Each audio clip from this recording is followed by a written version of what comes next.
Canada में आबादी घटना शुरू हो गई है और ये एक बहुत बड़ा संकेत है। क्या अब कनाडा को फिर से इमिग्रेशन की लोड बढ़ानी पड़ेगी और क्या ये आपके लिए एक नई अपॉर्चुनिटी बन सकती है? चलिए बात करते हैं सभी अपडेट्स की।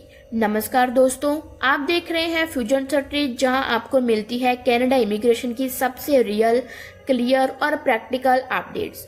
अब बात करते हैं आज की बहुत ही बड़ी रियलिटी की।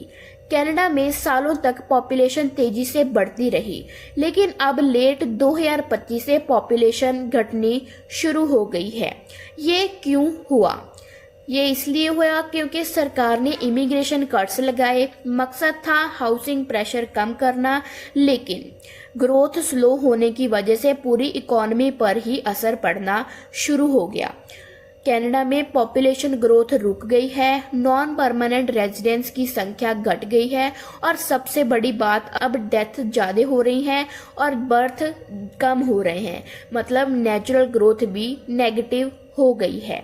इकोनॉमी पर सीधा इम्पैक्ट, इमिग्रेशन कम होने से जीडीपी ग्रोथ वीक हो रही है, कंज्यूमर्स कम हो रहे हैं, स्पेंडिंग्स भी कम हो रही है, बिजनेस रेवेन्यू घट रहा है और गवर्नमेंट टैक्स इनकम भी कम हो रहा है। इंटरनेशनल स्टूडेंट्स कम हो गए हैं और वर्क परमिट नंबर्स भी गिर रहे हैं। जिन सेक्टर्स को इमिग्रेंट्स की ज़रूरत थी, अब वहां स्टाफ शॉर्टेज हो गई है।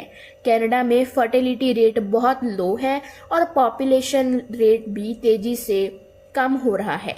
मतलब रिटायर्ड लोग बढ़ रहे हैं और यंग वर्कर्स कम हो रहे हैं। इसका सल्यूशन सिर्फ एक है, वो है इमिग्रेंट्स।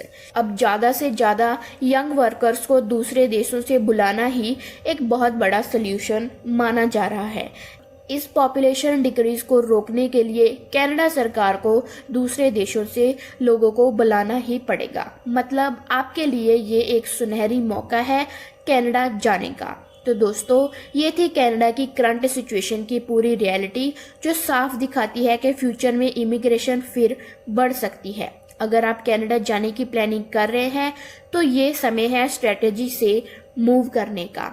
वीडियो हेल्पफुल लगी हो तो लाइक करें, चैनल को सब्सक्राइब करें और शेयर करना मत भूलें। मिलते हैं अगली वीडियो में एक और नई अपडेट के साथ। धन्यवाद।